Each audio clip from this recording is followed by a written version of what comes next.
Hello everyone. आपका एक बार फिर से वेलकम करते हैं आज के हमारे इस नए वीडियो पे। तो आज इस वीडियो के अंदर मैं आपके साथ डिस्कस करने वाला हूं टॉप 3 म्यूचुअल फंड्स 2025 के लिए। अगर आप 2025 में इनके अंदर इन्वेस्टमेंट करेंगे तो आने वाले टाइम में आपको काफी अच्छा रिटर्न देखने को मिलेगा। तो इस वीडियो के अंदर मैं जो टॉप 3 म्यूचुअल फंड आपके साथ डिस्कस करूंगा, इसमें मैं किस किस टॉपिक पे बात करूंगा। तो इसमें मैं बात करूंगा कि ये जो तीनों म्यूचुअल फंड है इसने पिछले 1 साल, 3 साल, 5 साल या फिर एनुअल रिटर्न क्या दिया है, आज के डेट में इसका एक एनएबी का प्राइस क्या है, ये कितने स्टार रेटिंग म्यूचुअल फंड है, इसमें आप मिनिमम एसआईपी अमाउंट क्या लगा सकते हैं और इसका फंड साइज क्या है। साथ ही साथ मैं आपसे डिस्कस करूंगा इन तीनों के अंदर किस तरीके का स्टॉक होल्डिंग लिस्टेड है, और अगर आप इस म्यूचुअल फंड के अंदर कुछ पैसा जमा किए होते हैं तो पिछले 1 साल, 3 साल, 5 साल के अंदर आपको क्या रिटर्न देखने को मिलता। तो चलिए एक एक करके हम लोग जो टॉप 3 म्यूचुअल फंड्स है इसके बारे में कंप्लीट में डिस्कस करते हैं। और सबसे पहला जो म्यूचुअल फंड्स आता है 2025 के लिए वो है Motilal Oswal mid cap fund diet growth, जो एक इक्विटी म्यूचुअल फंड है, मिड कैप कैटेगरी के अंदर आता है और ये काफी हाई रिस्क म्यूचुअल फंड है। अगर इसकी पिछले 1 साल के रिटर्न के ऊपर बात करें तो 1 साल में जो रिटर्न दिया है वो 64.44% का रिटर्न दिया है। 3 साल की बात करें तो 3 साल में 36.89% का रिटर्न है। 5 साल के रिटर्न के ऊपर बात करते हैं तो 5 साल में 35.33% का रिटर्न है। और अगर एनुअल रिटर्न की बात करें तो इनका एनुअल रिटर्न है 26.76% का। ध्यान देंगे अभी जो भी रिटर्न मैंने आपके साथ यहाँ पे डिस्कस किया ये इनका वन टाइम यानी कि लमसम का रिटर्न है। अगर आप एक बार में कुछ पैसा इन्वेस्ट करते तो आपको ये रिटर्न देखने को मिलता। अगर आप एसआईपी के थ्रू इन्वेस्टमेंट करेंगे तो फिर रिटर्न आपको कुछ और मिल सकता है। क्या मिल सकता है ये चीज मैं इसी वीडियो के अंदर आपके साथ डिस्कस करूंगा। Motilal Oswal mid cap fund diet growth को मैंने इसलिए यहाँ पे सिलेक्ट किया था, जब मेरा प्रीवियस वीडियो आप देखेंगे जिस तरीके से 2023 में मैंने बताया था कि 2024 के लिए आपको एक बेस्ट म्यूचुअल फंड मैंने कैप दिया था और वो था Motilal Oswal mid cap fund, और आज के डेट में देखिए 1 साल में करीब 64% का रिटर्न दिया है। ये एक ऐसा म्यूचुअल फंड है जो कि मिड कैप कैटेगरी पे नंबर 1 आज के डेट में बना हुआ है। ऐसे अगर आप प्रीवियस हिस्ट्री को देखेंगे तो हमेशा पीएसयू फंड या फिर small cap fund number 1 mutual funds बना हुआ है, लेकिन मिड कैप कैटेगरी में रहते हुए भी ये नंबर 1 म्यूचुअल फंड्स आज के डेट में बना हुआ है। और ये पहली बार हुआ है कि कोई भी mid cap mutual funds number 1 mutual funds आज के डेट में बना हुआ है, इसलिए मैंने इसको यहाँ पे सेलेक्ट किया है। इनकी एनएबी के ऊपर बात करें तो आज के डेट में इसका एक एनएबी का प्राइस है 129 रुपया 71 पैसा। रेटिंग की बात करें तो ये 5 स्टार रेटिंग म्यूचुअल फंड है। इसमें आप मिनिमम एसआईपी अमाउंट 500 रुपया लगा सकते हैं और इसका फंड साइज है 18,604 करोड़ का। यानी कि अभी तक Motilal Oswal mid cap fund के अंदर जो टोटल पैसा लगा हुआ है वो टोटल 18,604 करोड़ रुपया लगा हुआ है। अब बात करते हैं इसके अंदर होल्डिंग का। तो इसके अंदर जो टोटल स्टॉक लिस्टेड है वो टोटल 27 स्टॉक लिस्टेड है। अगर हम इसमें टॉप 10 और उसके सेक्टर वाइज डिस्कस करें तो पहला नाम आता है Polycab India limited, capital goods, Coforge Limited technology, Kalyan Jewellers India Limited consumer discretionary, Zomato limited service, Persistent Systems Limited technology, Mahindra and Mahindra Limited automobile, Jio Financial Services Limited financial, Torrent Limited service, Bajaj Auto Limited automobile, Voltas Limited consumer discretionary के क्षेत्र में है। अगर इनकी holding analysis की बात करें तो इक्विटी पे है 99.4% और कैश पे है 0.6%। इनकी इक्विटी सेक्टर एलोकेशन की अगर बात करें तो टेक्नोलॉजी पे है 19.4, सर्विस पे 18.3, ऑटोमोबाइल पे 16.3, कैपिटल गुड्स 15.3, कंज्यूमर डिस्टेशनरी 13.3, अदर्स 11.3 और फाइनेंशियल पे है 6.1%। यानी कि अगर आप Motilal Oswal mid cap fund के अंदर मिड कैप फंड के अंदर अपना पैसा इन्वेस्ट कर रहे हैं तो आपका पैसा इन सारी कैटेगरी पे डिस्ट्रीब्यूट होकर के लगेगा। इनकी एडवांस रेशियो की अगर बात करें तो इसका प्राइस टू अर्निंग रेशियो 70.62 और पीबी रेशियो 7.28। अगर आप इस म्यूचुअल फंड के अंदर इन्वेस्टमेंट करना चाह रहे हैं तो फिर लमसम या फिर एसआईपी दोनों आप 500 रुपए से स्टार्ट कर सकते हैं। इनकी रिटर्न एंड रैंकिंग के ऊपर बात करते हैं और सबसे पहले बात करते हैं Motilal Oswal mid cap fund का रिटर्न, तो जो कि 1 साल में 64.4, 3 साल में 36.9, 5 साल में 35.3 और एनुअल है 26.8 का। वहीं पे देखेंगे तो ये अपना कैटेगरी में हमेशा नंबर 1 पे रहा है, चाहे एक साल की रिटर्न के ऊपर बात करें या फिर 5 साल के रिटर्न के ऊपर बात करें। इनकी एक्सपेंस रेशियो के ऊपर बात करें तो इनका एक्सपेंस रेशियो 0.54% का। एग्जिट लोड की बात करते हैं, अगर आप इन्वेस्ट किया हुआ पैसा एक साल के अंदर निकालते हैं तो फिर आपको 1% का एग्जिट लोड देना होगा। और स्टम्प ड्यूटी की बात करें तो स्टम्प ड्यूटी है 0.005%। इनकी टैक्स इम्प्लानेशन की बात करते हैं, अगर आप इन्वेस्ट किया हुआ पैसा एक साल के अंदर निकालते हैं तो जो भी आपका रिटर्न होगा उस पर आपको 20% का टैक्स पेमेंट करना पड़ेगा। और अगर आप एक साल के बाद इससे अपना पैसा निकालते हैं और एक साल में अगर 1,25,000 का रिटर्न बनता है तो फिर आपको 12.5% का टैक्स पेमेंट करना होगा। यानी कि शॉर्ट टर्म कैपिटल गेन पे आपको 20% टैक्स देना है और लॉन्ग टर्म कैपिटल गेन पे आपको 12.5% का टैक्स पेमेंट करना है। इनकी fund house and investment objects की अगर बात करें तो Motilal Oswal mutual fund total assist पे इंडिया पे नंबर 19 पे रैंक करता है। इसका टोटल असिस्ट अंडर मैनेजमेंट है 61,382 करोड़ का। और आज के डेट में इसका जो करंट फंड मैनेजर है वो है अभिरूप मुखर्जी, आकाश सिंघानिया, सिद्धार्थ बोत्रा। अभी इस फंड का करंट फंड मैनेजर है। तो पहला म्यूचुअल फंड मैंने आपके साथ डिस्कस किया जो कि था Motilal Oswal mid cap fund. अब चलिए दूसरा हम लोग म्यूचुअल फंड डिस्कस करते हैं आज के डेट का। दूसरा म्यूचुअल फंड जो हमने यहाँ पे सिलेक्ट किया है वो है एक इंफ्रास्ट्रक्चर कैटेगरी का जिसका नाम है LIC-MF infrastructure fund diet growth, जो कि एक इक्विटी म्यूचुअल फंड है, इलेक्ट्रिकल कैटेगरी के अंदर है और ये काफी हाई रिस्क म्यूचुअल फंड है।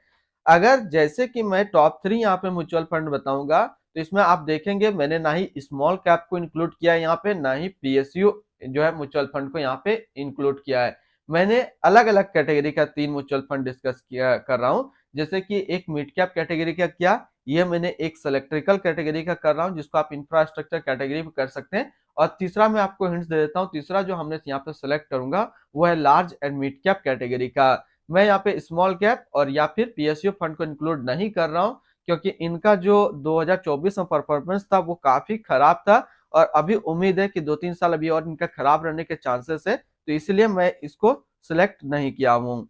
LIC-MF infrastructure fund diet growth के रिटर्न के ऊपर बात करें तो इसने जो पिछले एक साल में रिटर्न दिया है वो 59.49% का रिटर्न है। 3 साल की बात करें तो 3 साल में 34.62% का रिटर्न है। 5 साल की बात करें तो 5 साल में 29.88% का रिटर्न है। और अगर एनुअल रिटर्न की बात करें तो एनुअल रिटर्न है 17.70% का। NAV के ऊपर बात करें इससे पहले अगर आपने अभी तक अप स्टॉक पे अपना अकाउंट ओपन नहीं किया और करना चाह रहे हैं तो इस वीडियो के डिस्क्रिप्शन में मैंने अपना डीमेट अकाउंट का रेफरल लिंक दिया है। अगर आप मेरे रेफरल लिंक से अपना अकाउंट ओपन करते हैं तो फिर आपको अकाउंट ओपनिंग या अकाउंट मेंटेनेंस का कोई भी चार्ज नहीं देना होगा। NAV के ऊपर बात करें तो आज के डेट में इसका एक NAV का प्राइस है 59.68 रुपया। रेटिंग की बात करें तो ये 5 स्टार रेटिंग म्यूचुअल फंड है। इसमें आप मिनिमम SIP अमाउंट 200 रुपया लगा सकते हैं और इसका फंड साइज है 750 करोड़ का। यानी कि अभी तक LIC-MF इंफ्रास्ट्रक्चर फंड के अंदर जो टोटल पैसा लगा हुआ है वो टोटल 750 करोड़ रुपया लगा हुआ है।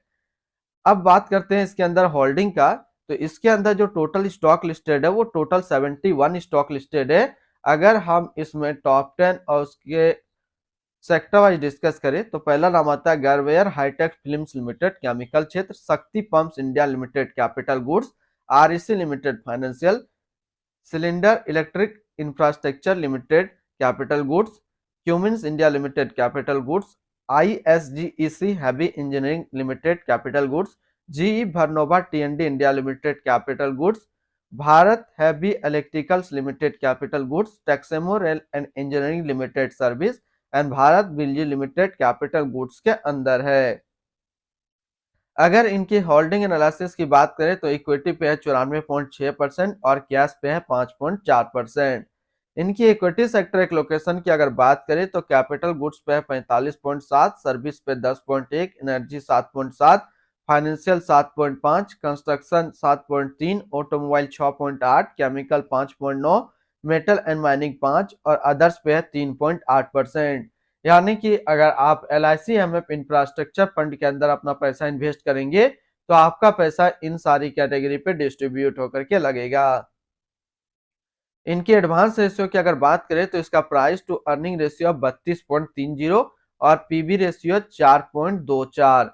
अगर आप इस म्यूचुअल फंड के अंदर अपना इन्वेस्टमेंट करना चाह रहे हैं तो फर्स्ट टाइम मिनिमम लमसम आपको 5,000 रुपया का करना होगा, और अगर आप सेकंड टाइम भी लमसम करना चाहें तो सेकंड टाइम आप 500 का लमसम कर सकते हैं।